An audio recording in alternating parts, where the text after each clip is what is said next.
All right, welcome back to this episode of Doggin It. I'm really excited for this one, Melina.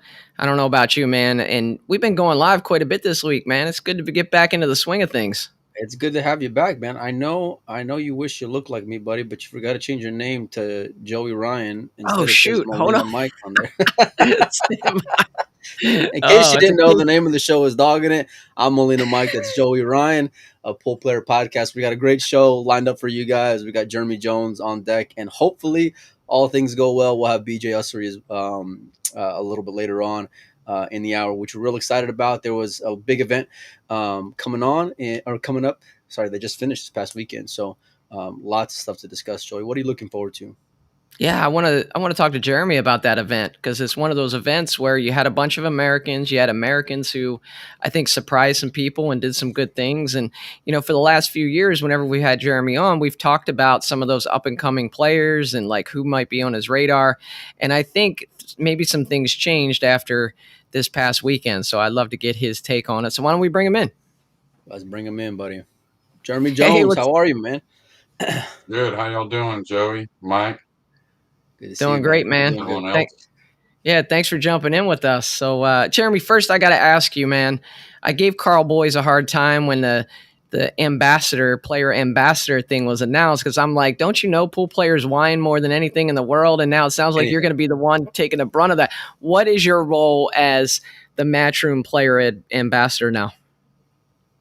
Well, I think it's gonna still be laid out in a sense. I mean, I think the entire thing for pool right now is a learning process and how to apply yourself the best. Just like last year, we kind of tweaked some of the formats to put the players in the best position to play their best pool. If you're on the early session, you played not back to back, but you're not waiting all day. Um, Kind of did that mainly for the players, hopefully helping the schedule overall. Um, you talk about prize money breakdowns. It's going to be really a pretty vast subject as an ambassador because you're going to be dealing with a lot of players and they all are going to have different concerns. Um, I think Shocking. probably, yeah, but I think probably you're going to see a lot of the guys that are the wiser ones be a little more directed in one path or another, not really trying to bring up everything, but mainly let's get on to the real important stuff, which is just improving the tournaments as a whole and improving the players' situations, without probably having our first real um, let's let's do some real hard work kind of meeting with this ambassador role. I've been thinking about things that'll improve players their professional career, the sport itself, um, put their sponsors more in the limelight. I think we're going to Fulda, we're going to the UK Open, we're going to Spain. We're supposed to be doing extra things in those areas besides just knocking the nine ball in. And I think I like it. getting those players more on board to do more things is only going to make the sport grow a little quicker. So. Keep it real with me, Jeremy. How receptive or how open is Matchroom and Emily to getting some of that feedback from you guys? How Oh, much are they huge. like? How much do you feel like they're genuinely taking in what you're saying and applying it? Oh, very, very huge. I mean, it comes down to even like, they ask us about what we think about their parts of the jobs, whether it be the venue sites, the layout of the tables, is their space right? Because they want to make it attractive, of course, but they also want to Right. make it functional. Um, so yeah, they listen very much so. Just like all those people at Matchroom have learned the game tremendously, just because they want to pay attention, they want to make it better. They're getting feedback from all kinds of places, and when you learn about it, you start to figure out where the good feedback is and where the feedback that's just kind of like maybe what Joey was talking about, a little of that wine in here and there, I don't think So, they can pay you uh, enough to have to fade all those complaints, man.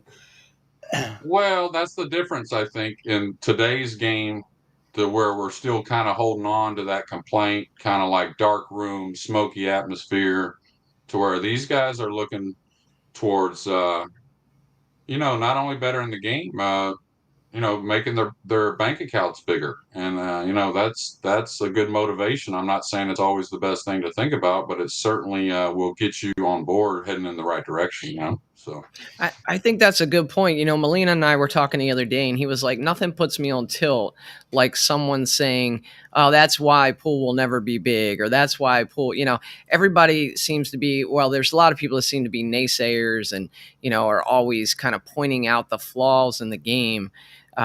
Is that kind of what you're alluding to with, some of the more professional players now stepping up and, looking for more constructive feedback instead of just bickering and complaining?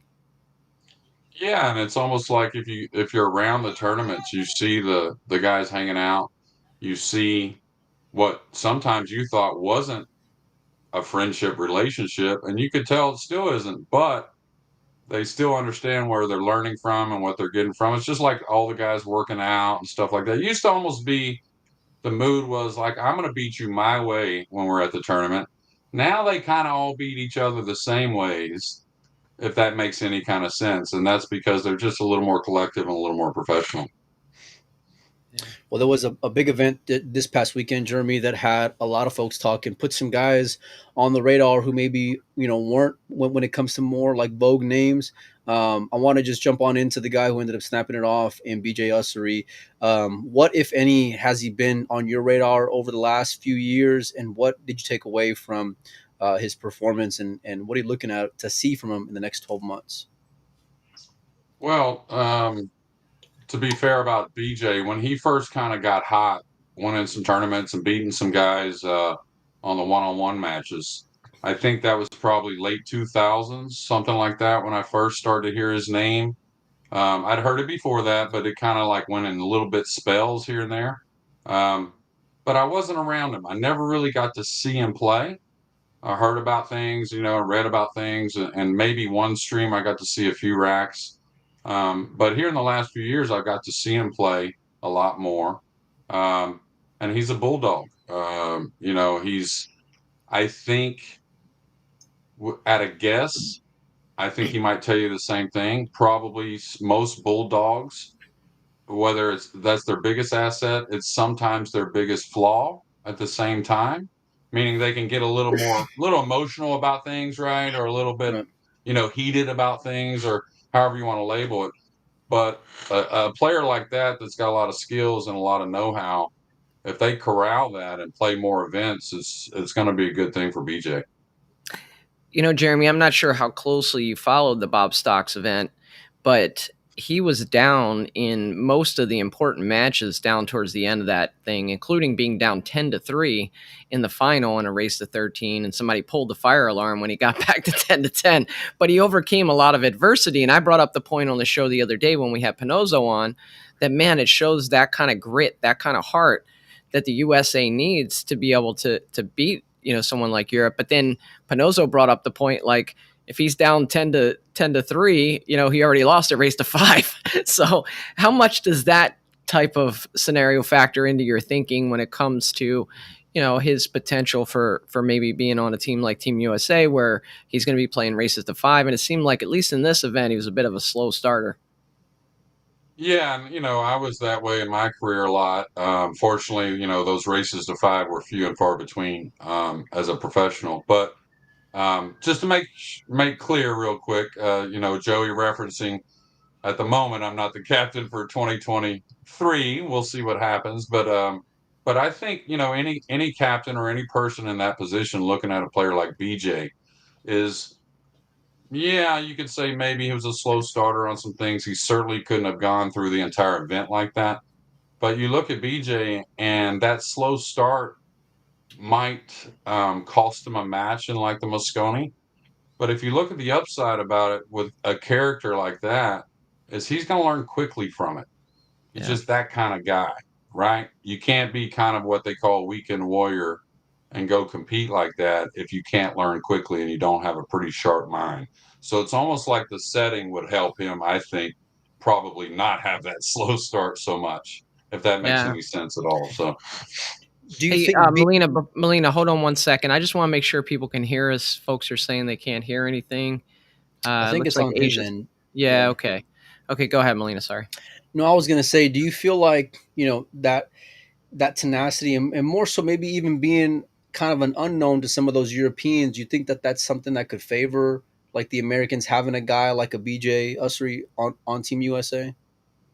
Maybe they don't know what to expect as far as his game or what kind of player he is. A little bit of an unknown. Yeah, I don't. Yeah, I mean, I don't really.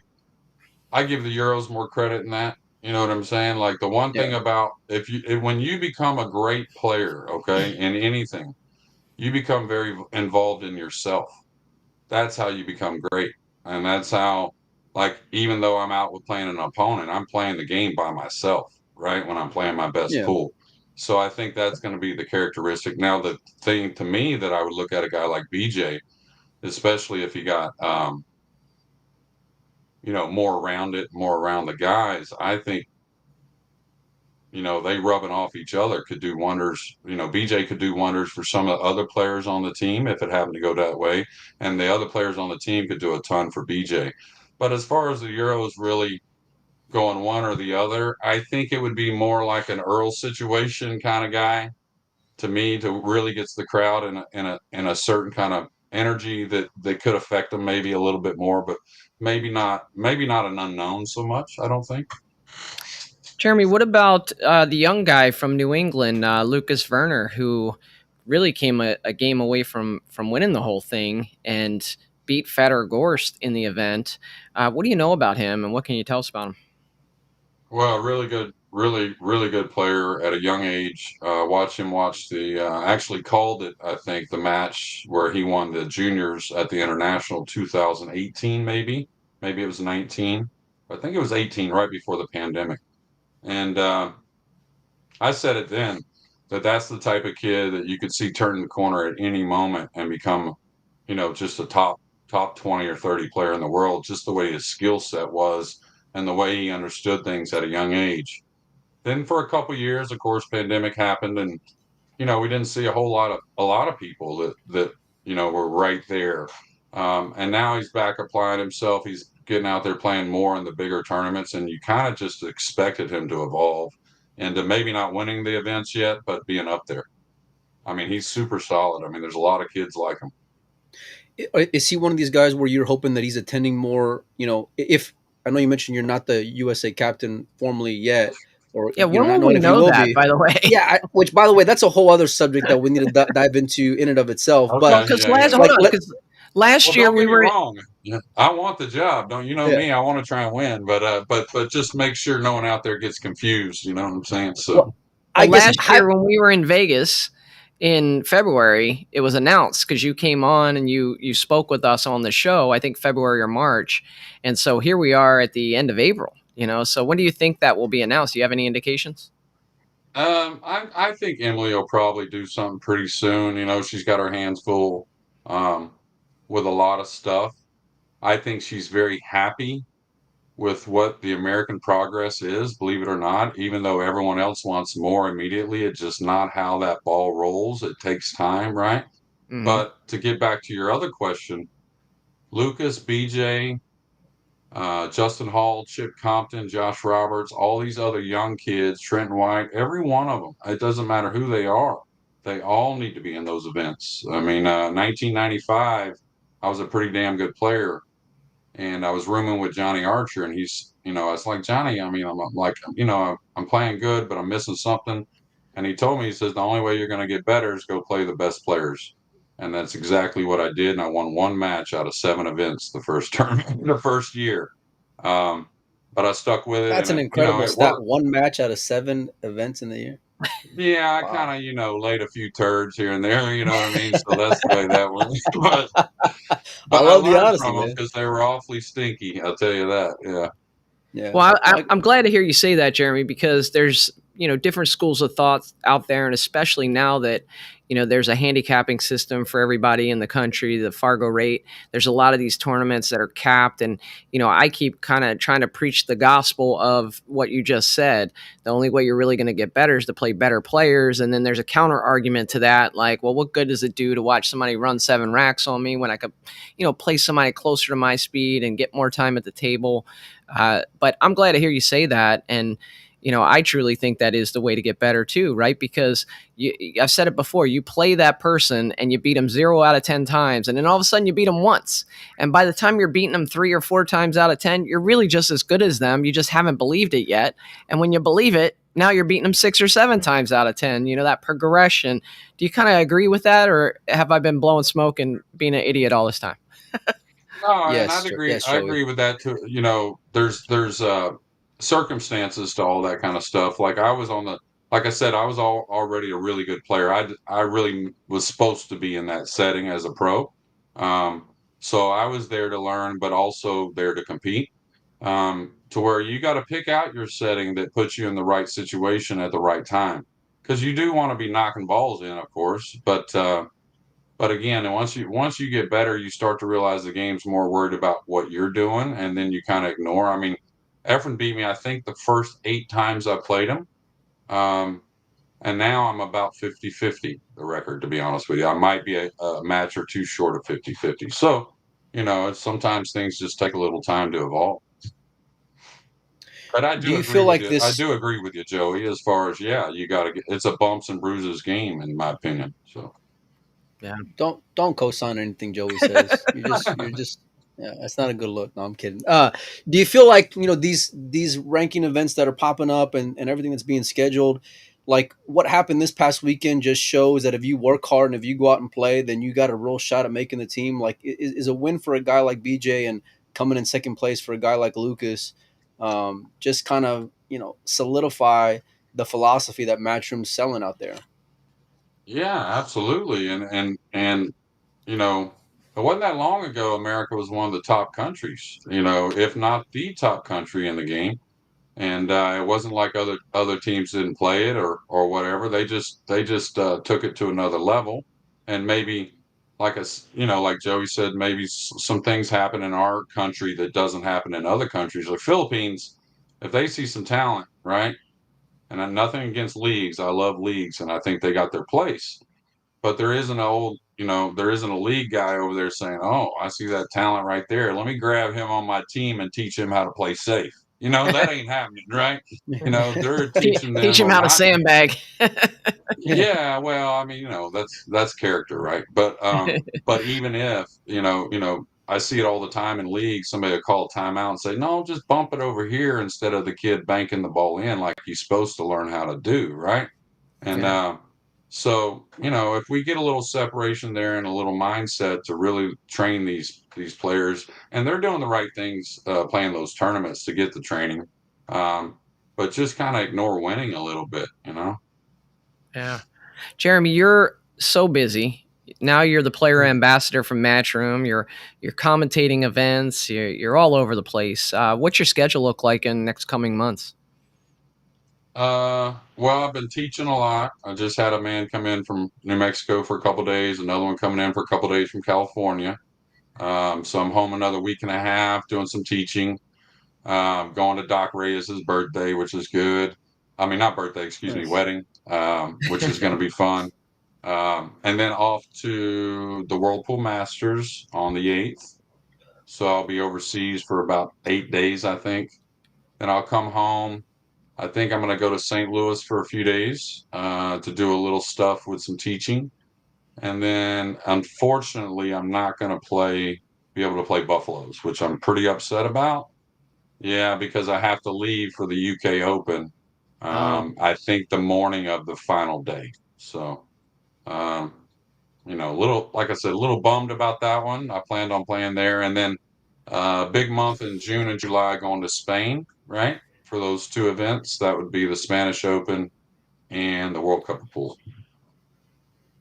Let's talk World Pool Masters here for a second, and then we'll get you out. Yeah. First of all, man, is it just me, or is this one of the most stacked fields that I've seen of that event in years? Like, I know it's always been the Masters, but like this field feels a lot different, Jeremy. It feels like from top to bottom, it's just killers all over. Well, why is that, Mike? You're a smart guy.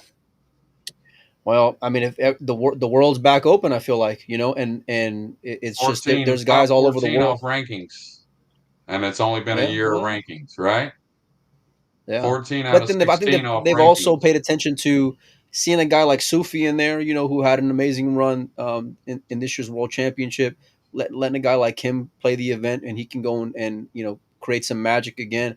It's I'm real excited, and I always am. The World Cup of Pool and the World Pool Masters are always something special, but I'm double excited this year, man. The anticipation is killing me for the next few weeks. I got to be honest. Yeah, and that's the beauty of it when you start to try and put things in the correct order. Nobody in the world could complain about that list of players. They know that 14 out of 16 are the ones that have played the best pool and deserve that spot.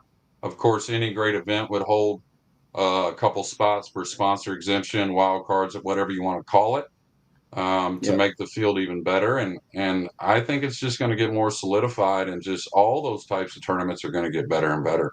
So, So settle a bet for us, Jeremy, because Melina and oh I no, got in this big argument a while back about tournaments being majors, and I took the stance of the Whirlpool Masters is a major, even though it's a limited field. It's the best players, and I view that if you can win that event, I view it as a major. But Oh. Melina got into prize money and size of the field and all this It's a stuff. little different this year. I'll All be that, honest. This year, I can maybe get on board with it. In the years past, the field it might have been a little soft. I'm just saying. we I lean towards Mike on that one a little bit, just because I think there's too Oh many man. determining factors. The one thing about a major is the Sufi, is the person that can come from nowhere and make their claim, which is very difficult with a limited field.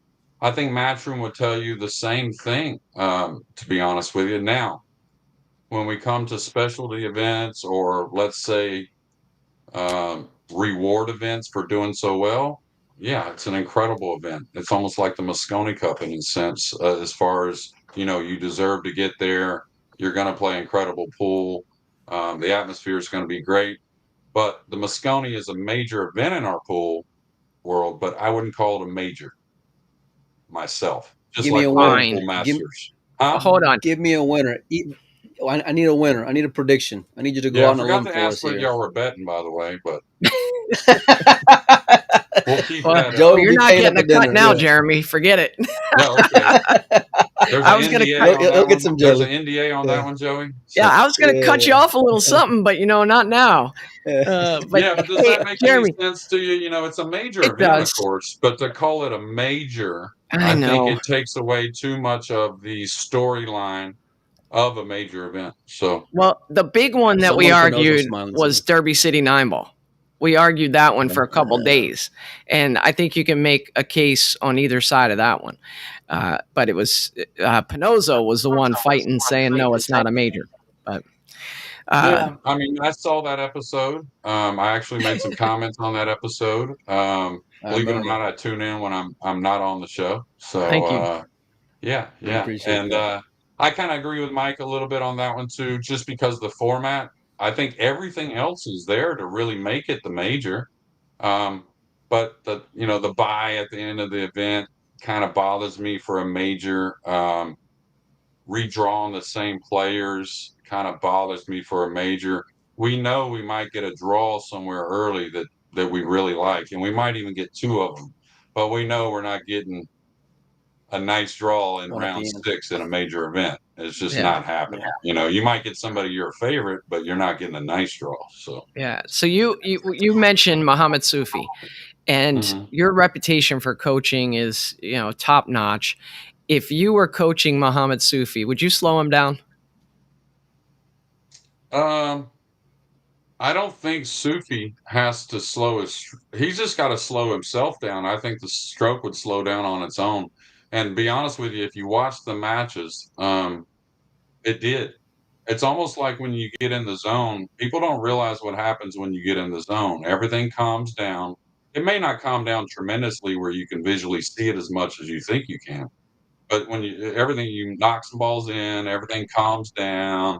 You get a little, just everything just settles a bit, you might say. And the same thing happened in his matches, and kind of like Billy Thorpe when we used to work. And Billy, I was like, well, if you're running around the table, it's real hard to calm the stroke. It's just kind of hard, you know. So I was like, Billy, Yeah. take your time getting the next that helps the stroke, believe it or not. It's kind of like if you ever play golf. And I was a rider forever, but then I walked a few times during pandemic. And by the time I got to my ball, I was, whether I hit the last one good or not, bad, I was like clear minded, right? Just Yeah. because that couple minute walk kind of just settled me. So it's kind of the same thing on the pool table, I think. Yeah. Let's get you out of here on this, Jeremy. Give me a prediction for the World Pool Masters. Who's your pick to win it all? Oh,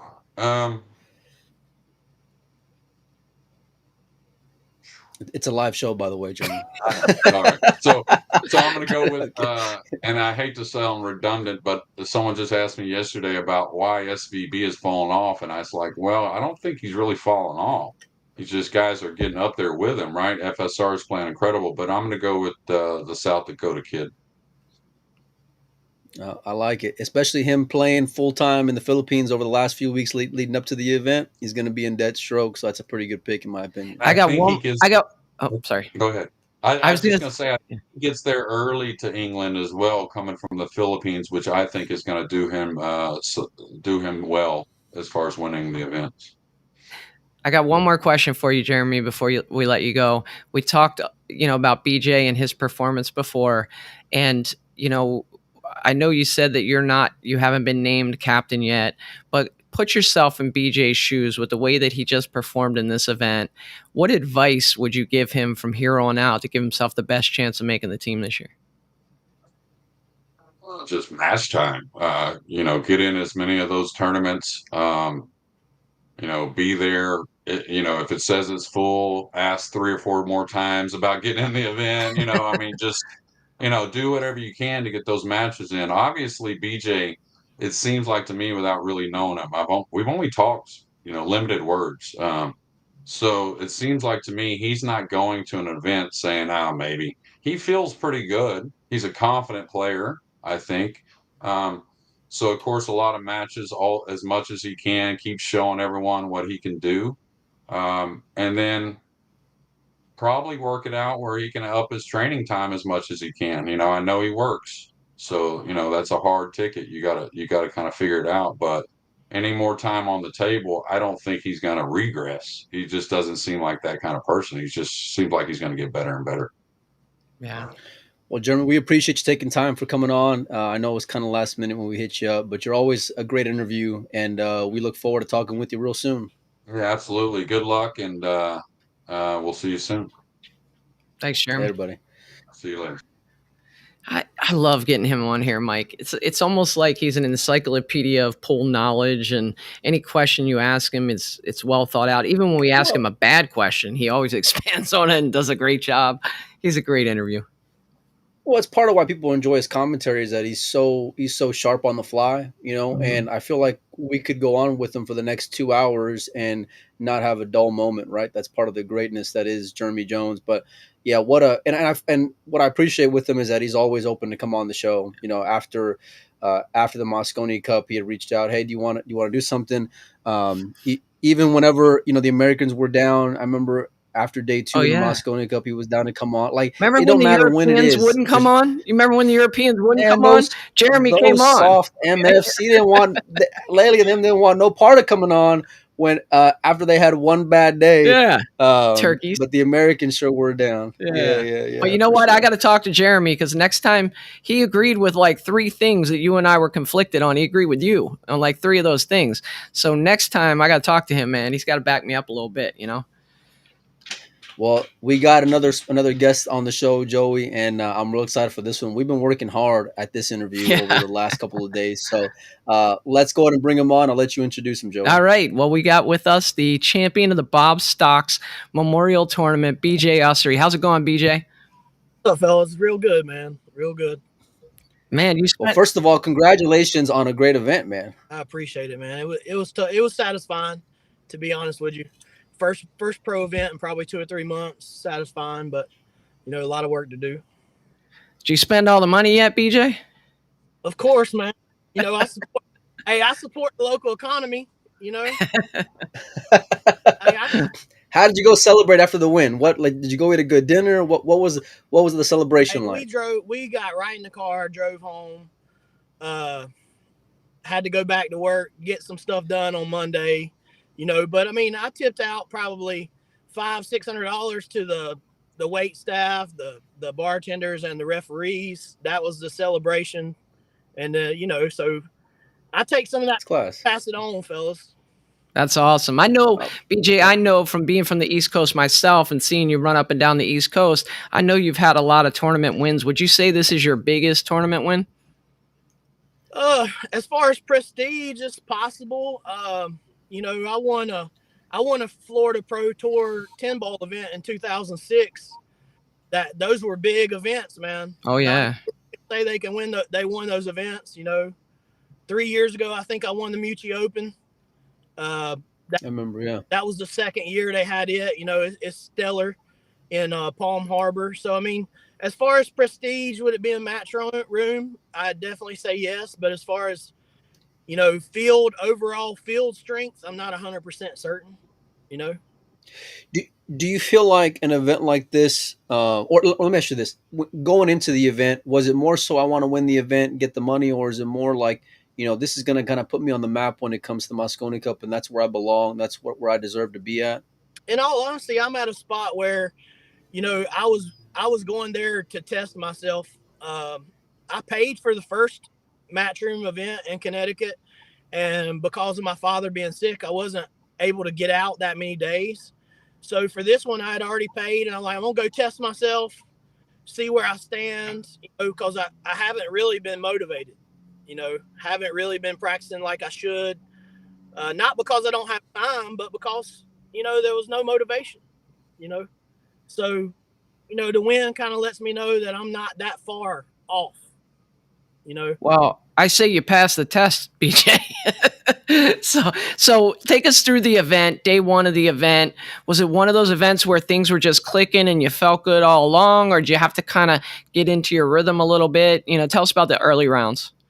yeah, the early round was Luca.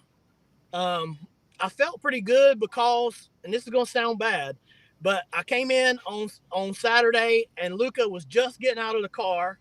He just put his shirt on in the bathroom, so I knew that he was going to be a little off.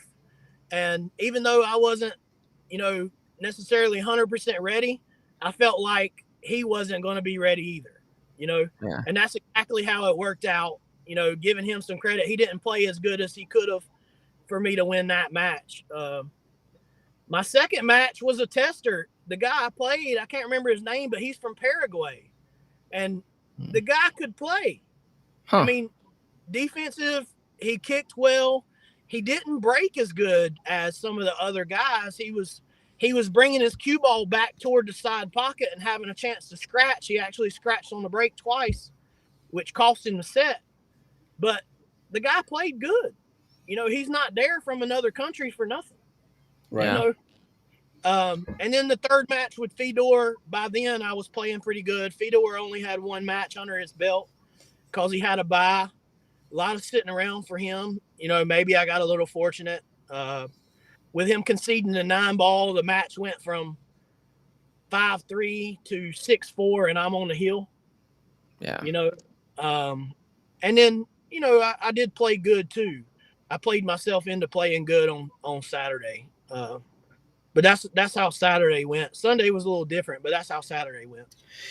You had a lot of adversity in the last three matches. If what I heard what was accurate, right? I think you were down something like 7-0 or something going to nine, or maybe 7-1, something like that. And I forgot the other two score lines, but you overcame massive deficits. Are you just a glutton for punishment, or you just have a flair for the dramatics, or what's going Yeah. on, Why'd you BJ? start so slow in those matches, BJ? Yeah. Let's be clear that the guys I played aren't chumps. Right. Right. The guy I played in my second match, he had me 6-3 going to 7, scratched on the break, and I win from there. Fedor jumped out, broke run the first 3 racks in the set, and I win from there. Now on Sunday, Thomas Haas, that guy was playing way good, man. Yeah, he's a young guy. I heard a lot about He's that in kid, like the man. mid 600 Fargos, but he was playing way over that, wasn't he? He played almost perfect the first half of the set. It's got me 7-0 going to 9. And then we had a little discussion over a shot, which I still think I was right, but it's all good. But we're friends, so it wasn't nothing bad. And then things turned around. I end up winning the set heel 9-8. And I liked that kid so much that I almost felt bad for him losing that set because he played so good. Yeah. My next match was Shane Wolford, and I felt like I played good, and I still got down. I was up 3-1 in that set. He gets a fortunate roll and hits the titty in the side pocket, and the ball goes cross corner to get out, and then he wins like 6 games in a row from there to make it to 3. And I get fortunate on a couple rolls, kicking wise, and I come back and beat him heel. But how do you stay so headstrong, BJ, during those moments, man, where you're in a big deficit and like you said, you aren't playing chumps. Yeah. One mistake is not just going to cost you 1 or 2. And how are you staying inspired and motivated when you're in a hole like that? Well, you got to believe in your own abilities. That's why you go to the tournament, right? You're not going to the right as a guy that you can only break and run 1. If it's winter break, that you can cover some space. So all I'm really doing is waiting for my opportunity, cover as much space as I can, play 1 game at a time, and then pressure bust pipes. Yeah, well, I like I love that you say that, BJ, because I was I didn't have a chance to watch the matches, but I was following the scores. And so when I saw you in those big deficits, I mean, the assumption is maybe you weren't playing very well and allowed somebody to jump out on you. But what I'm hearing here today is people were just playing real well on you, and you're sitting in the chair, keeping your composure and saying, when I get my chance, I'm getting back in this thing. And that's what you did. Is that kind of how it played out? That's exactly how it played out. I mean, the guys that played the best broke the best against me. Shane Wolford's break from playing a break with a 9 on the spot from the box, phenomenal. I mean, it really shocked me. He broke so good. And that's why that one roll that he got early in the set cost me so much, because he just played through that. He didn't let it like, hey, I'm sorry, nothing like that. He just played through it and started breaking good and just got out to a lead. But I know I can do the same thing. You just gotta chop it off 1 at a time. But I'm also routinely a slow starter in the fact that I'm more nervous in the beginning of the set. If I can play myself into being more comfortable, then I'm golden. Whereas a lot of guys are more comfortable at the beginning of the set and then they get nervous at the end. Yeah. I've been doing. Why do you feel that is, BJ? I mean, I've been doing this a long time, 20 years. I mean, it's like riding a bike for me. At the beginning of the set, I haven't played a lot of pool, or at the beginning of the tournament, I haven't played a lot of pool through the week. So I am a little bit more stiffer, but the more I play, the looser it gets. And then you go right back into riding the bike, Yeah.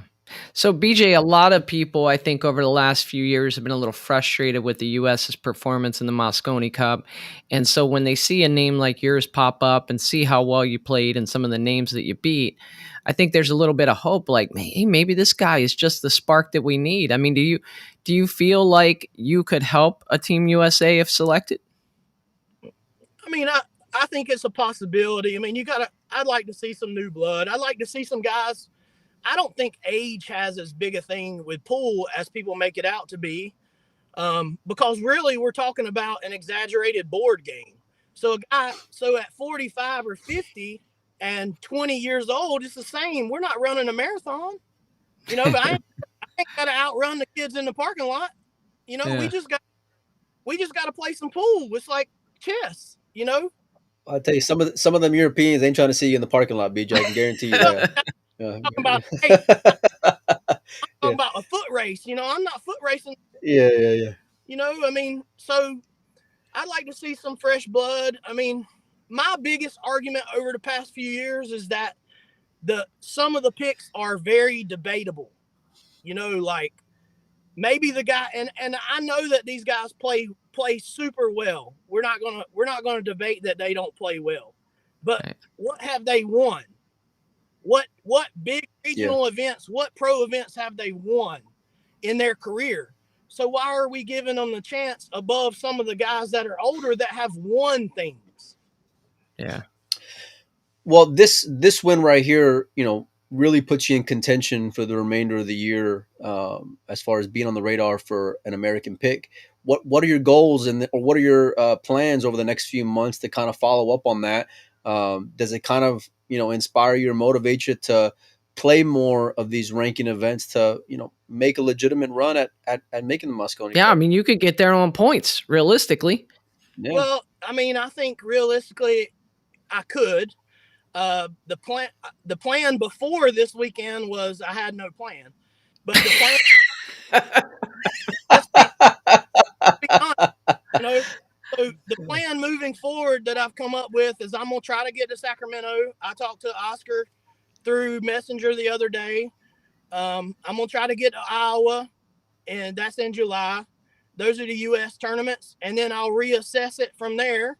Once the other tournaments get to where you can pay the entry fee, I'll reassess. I don't know if the other guys may have what Jeremy was talking about with sponsor exemptions, where they can get an entry fee into something overseas, and even though I have my passport, that may not be an opportunity for me. So they may have more opportunity to acquire points compared to my only 6 in the U.S. So we'll reassess it after Iowa, but right now, I think I got a little motivation, because there's other people besides the ones that are telling me go for it. There are guys saying you can't do it. You can't do it. You ain't got no shot. Does that make you want to do it more? Some of that. I mean, the thing they don't want me to have is motivation. Yeah. I promise you that. I mean, I've been doing this. Like I say, I've won pro tournaments and regional tournaments, getting off the lawnmower on Friday and coming to the pool tournament on Saturday. Sometimes I don't think they want me to be practicing during the week. It's true. I can see that, man. I mean, I can honestly literally for this tournament, I know I had some fortunate things go for me. We're not going to debate that, but I literally got off the lawnmower Friday and drove up Friday evening from mowing lawns and taking care of my stuff, and come up there Friday evening, hit balls for. Oh, wait, is that what you do for a living, BJ? I don't. I'm fortunate enough right now to not really have to do anything for a living. I worked at Chili's for 21 years. I have some rental properties now that I bought from working at Chili's for that long and playing pool. So, I mean, I mow some yards for some extra. Well, either way, if your ass is mowing yards throughout the week, that sun will whoop your ass. I mean, it'll drain you. It will. Trust me, it will. I mean, I know I look a little pasty, but I've been out in the heat before. You ain't never done no work, Mike. Get out of here. No, man, I'm telling you, that heat by itself will wear you out, man. Well, I mean, especially that South Texas heat. I only play in one tournament a week.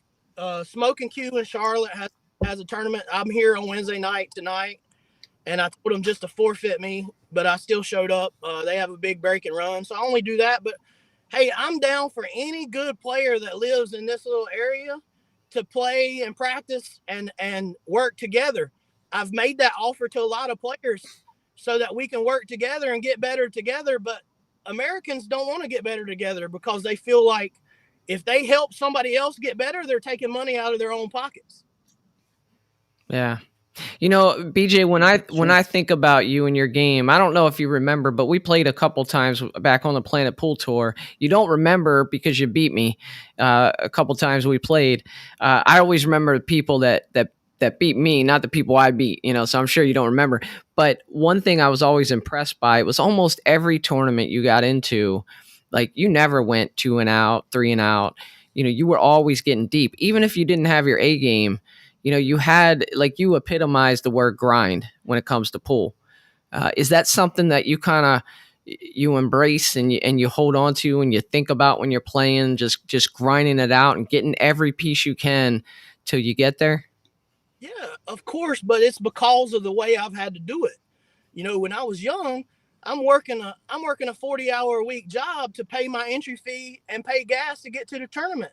I'm not wanting to go to and out, and now that money's gone. I worked hard for that money. I know what it's worth. And that's what I think some of us are missing with the new age of pool guys. Their parents have paid everything for them to go. They ain't, so they don't know what the money's worth sometimes. Mm. I will grind it out to the end in most cases. And there was times where it wasn't like that when I was young. I was angry at the world because I wasn't in a good spot. But now, I mean, I'm pulling it out to the end. You're Well, gonna have to pound on me. I'll tell you this. I think you'll be surprised when you try to get out there and play more events, how many people want to get behind you. Because I know, just watching the chatter online this weekend, I know how many people, were really impressed by your performance. And like I said, they want to see some new blood up there, at least competing. If it ends up being the same USA team out there, but you push them, right? And people like you and Lucas are coming on the scene and pushing them to be even better. That's a good thing too for America. So I think that there's a lot of people out there that would get behind you if you get out there. Do you have any sponsors now or anybody like that? I've had for 2 years now. I got an old high school friend that helps me out. He owns Clubhouse Cards in Pennsylvania. He has two places that do sports memorabilia Oh, cool. and cards, and he helps me out through the year. That's what my jerseys have on the back and on the front. Other than that, I've had some Q sponsor type stuff over the years, but I don't normally do anything with that because if I change cues, it costs me money for a long time. Yeah. So you have to stay with what you know, or else it's going to cost you money. And if a guy or a company's just giving you a free cue, that costs you money by changing cues. Yeah. So for 3 or 4 True. months, you're going to lose money, but they get free advertisement. I think 3 or 4 months is being real optimistic. Generous. That's true. So what Yeah, do you what very. do you have in your case there, BJ? What do you use? Right now, I'm using a 2005 Josie Butt. It's it's one of the ones that Keith made for Tony Watson. It's real ivory points. It's a nice cue, but I've switched over the last 2 years to 314-3 shafts. The reason being is because of consistency. And I was looking around at what everybody was using at the time, and Dennis used them. I know he had other butts, but he was using them. Uranus was using them. Filler at one time was using them, and I felt like if that's what they are using, that's what I'm going to use. I'm going to get used to that because apparently it works. Yeah. Literally, Dennis gave me. We gambled 2 years ago. Dennis gave me the 6 out playing 10 ball, 2 races to 15 for 2,500 a set, and both sets went heel, and he was playing with a 314-3. Changed my mind. I'm like, I Can't like it. argue that. So Yeah. what do you break with? right now I'm playing with a borrowed brake cue. It's just and it had a Vantage shaft on it this weekend. I would like to play with something or break with something that is affordable so that when people ask me what I have and what I'm breaking good with, that they could actually afford one instead of having to pay $900 for one. I mean, Yeah. that's a lot of money for a brake cue.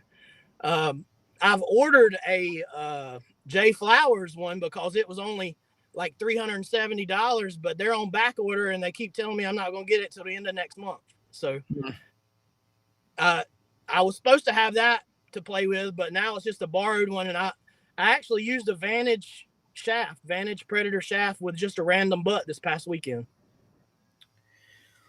What was the support like online, BJ? During and since your win. I've seen a lot of comments and messages on some threads, and people showing you a lot of love. What was that like for you? Man, it was really awesome. Like, look, literally my phone blew up from Sunday night till mid today. And most of the time, Sunday and the beginning of Monday, a lot of it was even people that weren't even my friends on friend list, but they said that they had been watching me over the years and they're glad that I finally, won a big tournament or something. It's really good. I've had a couple people reach out to me that, I'm not going to name their names, but they're like, hey, we'd like to see somebody different. So we can't like give you a huge amount of money, but if you need some money to help you go to some tournament sometime, couple $100, let us know. We'll help out when we can, So, and That's great. I'm grateful for anything, because it's probably going to cost $1,000, $1,200 per event just to go. I say that's being light. Yeah. I say that's being real light. Well, I mean, if I'm driving, I take that in consideration. Yeah. Sacramento, I'm probably going to have to fly, hotel. I'd say so. Yeah, you might have to. It's a long drive. It's only a 2-day event. So really you're looking at 3-4 days hotel, flight. So $1,200, $1,500, Well, plus Oscar's really good about taking care of people when they come out there usually. So I'm sure he'll make it as easy as possible. BJ, I've been much. I don't know those guys. We're acquaintances. We're not necessarily friends, So they are nice. I'm nice. We speak, but as far as being able to ask them for a ride or a place to stay, that's not really something I would do. Yeah. BJ, we had talked about you coming on my podcast, Pool Player Podcast, and doing the full hour-long segment. I'd like to do that with you, kind of get into the ins and outs of how you got started playing pool and all that stuff. One of the things that I've noticed over the last couple of years of following your progress is that you tend to be pretty outspoken. When you see something, you say something. You're one of those guys that you don't really hold back. If you see something that you don't think is right, you go out there and say that. Do you think that's had an impact maybe on getting sponsors or, hindered you a little bit in your journey? I do. I call it, I'm not a yes man. I want everybody to be treated equally. And if I see something that's out of line, I'm not going to let them tell me, don't say nothing. I'm not going to be like, yes, sir. No, it's not right.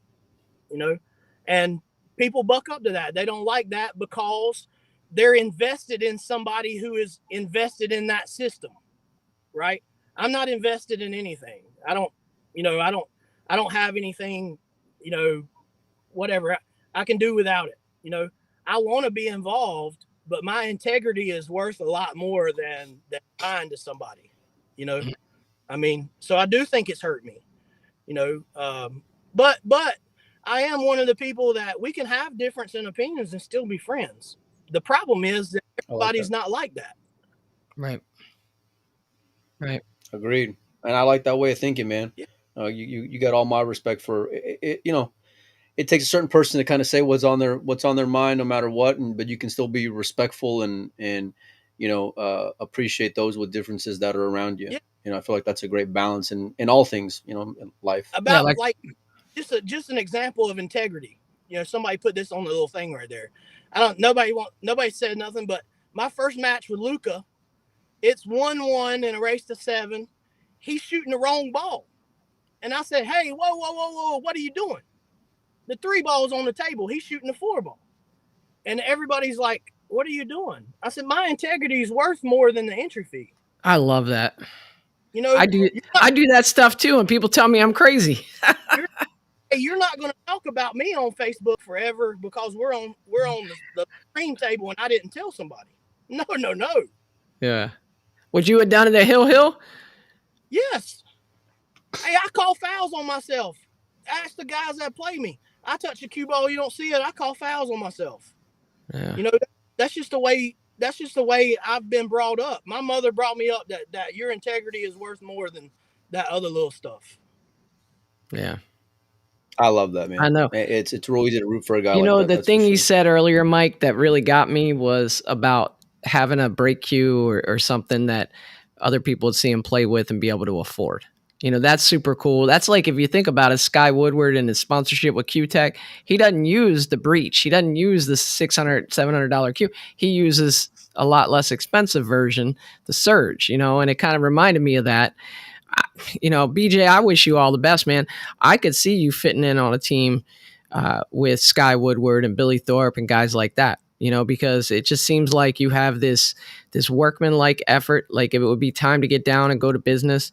Let me ask you this: if you did make the team, what do you think the U.S. has been missing the last couple of years that you could add to it?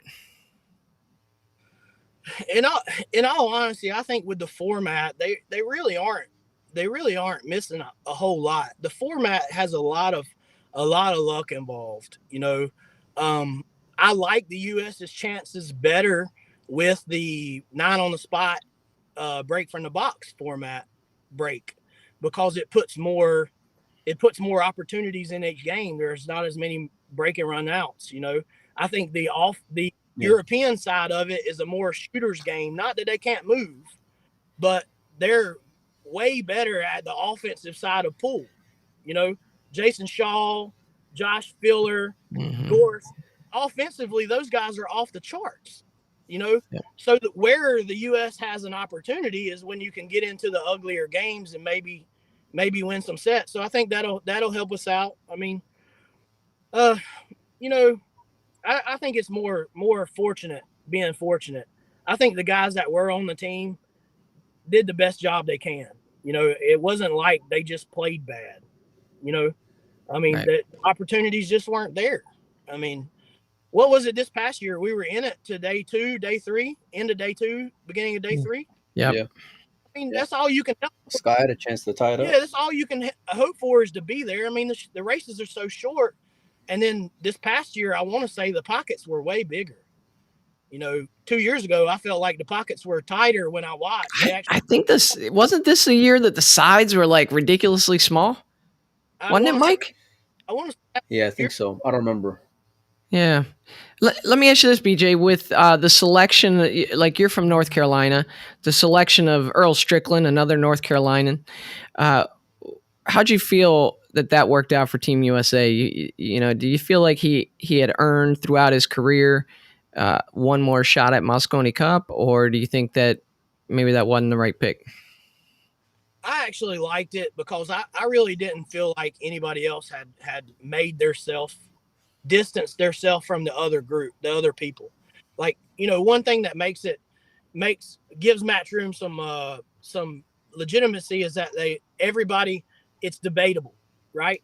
But if you'd have picked anybody else but Earl, there's nobody that had created a distance. So I thought Earl was the best pick in the last spot, and because of the break, I thought it was the best one, because after the break, there's nobody else that plays better than Earl that could have been picked. Yeah. Right. So, plus, I mean, you talk about being in a good spot. I mean, he was up, like, I think 3-1 on Albin, 3-1 on Jason. So, I mean, you just want to be in as best a situation as you can. I don't care if your name's Earl or any other name on earth. If you're up 3-1, that's the spot you want to be in going to 5, no matter what. So the knock on Earl the past decade has been he don't break as good no more. He still plays after the break as good as almost any living human. If you don't believe that, you don't watch pool. Yeah. The knock on him is he doesn't break as good. Yeah. Well, that he's he's got some issues. It's a little emotional.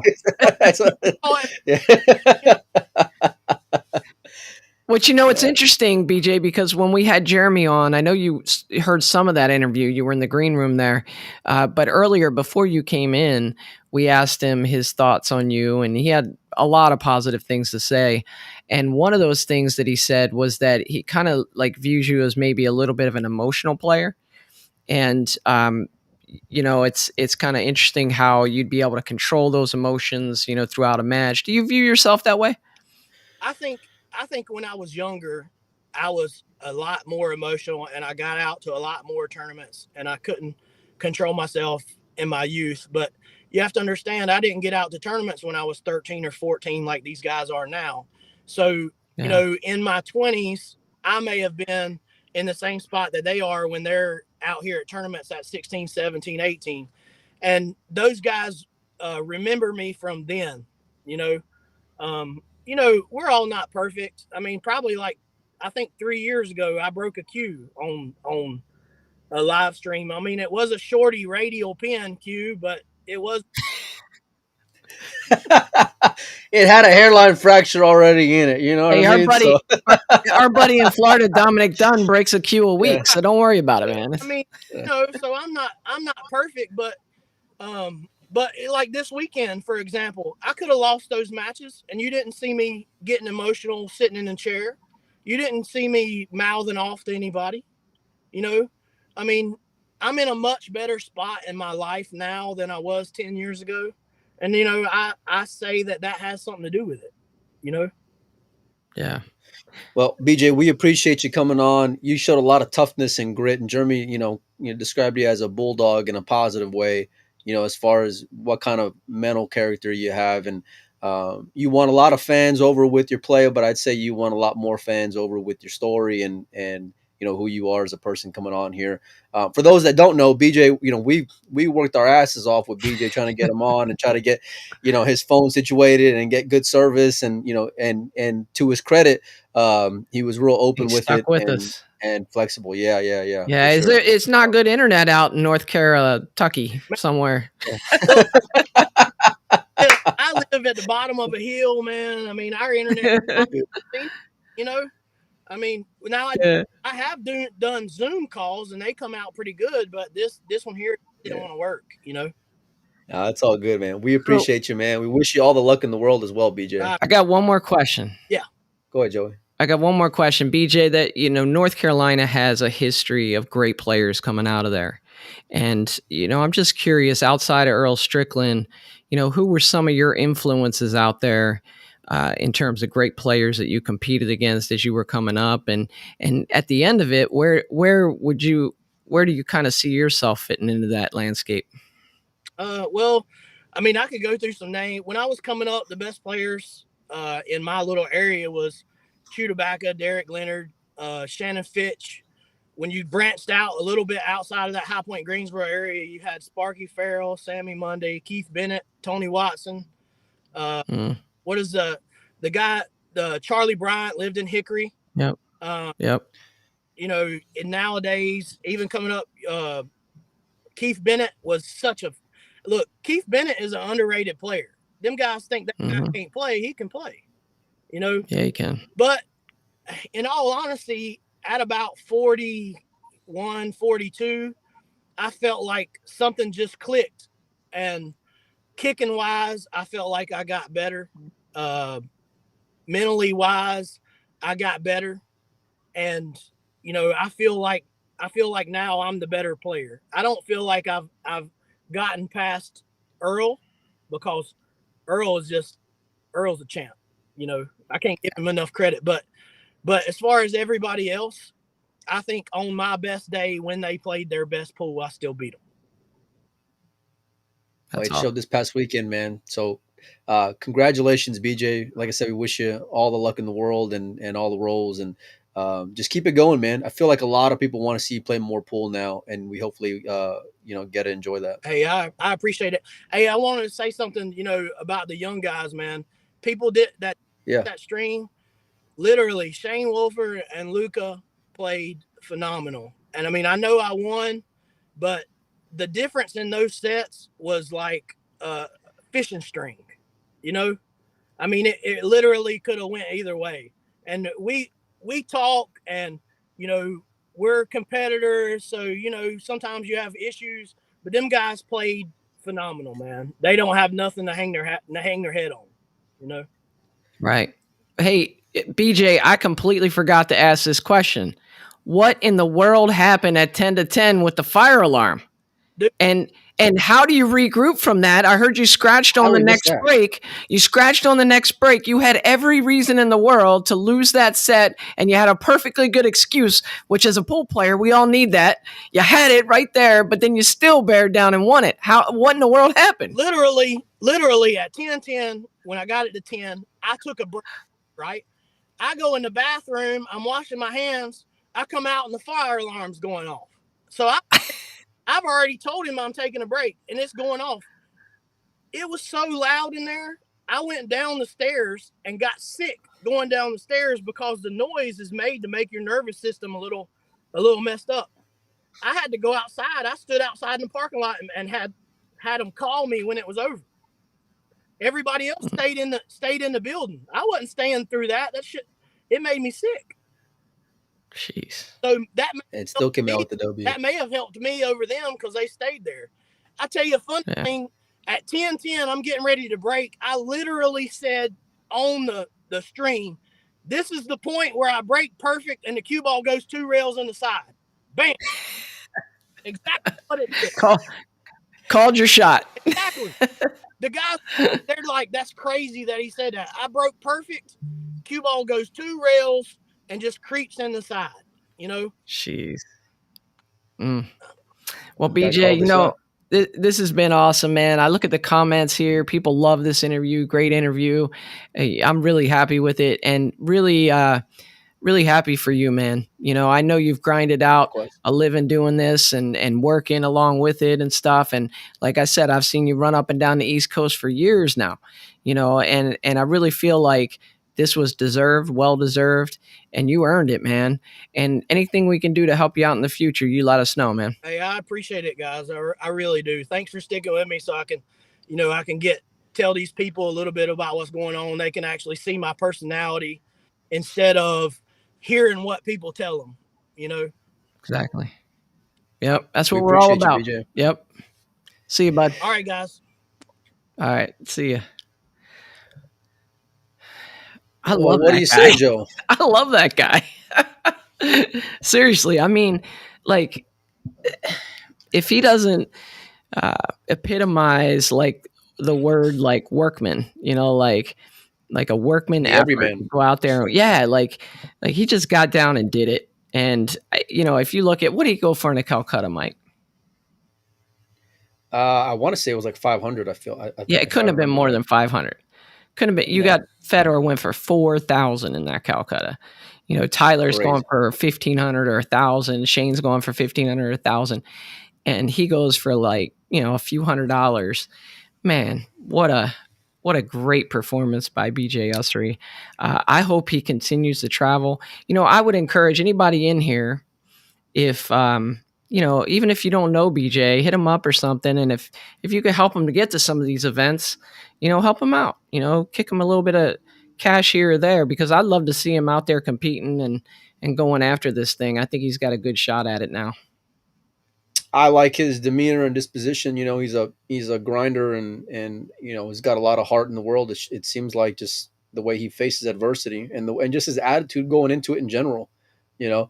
He's not someone that you want to face on the other side, that's for sure. And there's been a lot of comments saying just as much. And now hearing his story, and I've communicated a little bit with BJ, like rarely, but it was completely different getting him on here and getting to know his personality. You know, and calling out the players that he beat, you know, about how well they performed, how great they performed, and that he won by, you know, splitting hairs really.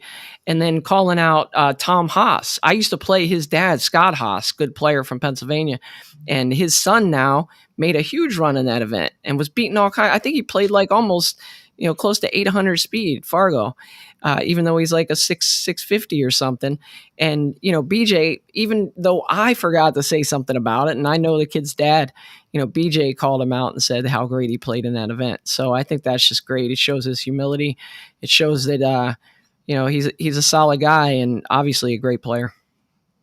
I hope he makes the best of it. He's in a really good position, you know, and this whole event is whenever we talk to Jeremy, you know, it really just, this is why they're having ranking events all over the place, because it gives guys opportunities to make a name for themselves when they otherwise wouldn't. You know, like the gentleman you just mentioned, you know, gives him a chance to make a name for himself too and get put on the radar, even though he didn't go with, you know, and have the event that BJ did or that Lucas did. You know, he's still being talked about. And these are the progressions that you have in your career, right? If you're going to be a pool player, whether you're full time or you know, have a full time job like BJ does, you know. So I'm a fan, you know, and I'll continue to be for a lot of these guys. And great event, man. I think we did good, Joe. Well, let me tell you this. This is why we get people on. So the Maldives just wrapped up, And we have a winner. We have a winner out there. Who was it, Mike? Little Co. Little beats Chua in Co the final. beats Chua in the final. And there were a couple interesting calls in that. One was a foul that I'm like, okay, yeah, that's a foul. Hold on. No. Let's stay in front of the show. No, this is a show. What are you talking about? This is the show. We've already been here. We're not gonna. We're No. not. Queue it up. Gonna be on it for 2 hours. No, we're just gonna wrap it up here. We're gonna wrap it up here. I just got to tell you. Yeah. But the first one, who was it? Was it a Big Co grabs the bridge? Okay, and he goes to switch hands with the bridge and drops the bridge all over one of the balls on the table. That's how he fouls. I think it was Hill. Might have been with Chua, actually. And, somebody was like, how would you like to lose a match like that, Hill? And I'm like the favorite to lose a match like that. That's exactly how I would lose a match. Right? Hill is dropping the bridge right on it. But the bigger one, which, I mean, it was, bro, I don't even know how I would have taken this. But Chang's playing. Chang runs out. Makes the last ball. Cue ball still rolling. Reaches in the pocket. Grabs a couple balls. Never puts them on the table. But gets called for a foul and loses the game. I mean, thoughts on that? Let's go to the Patreon and discuss it. All right. Oh. Yeah.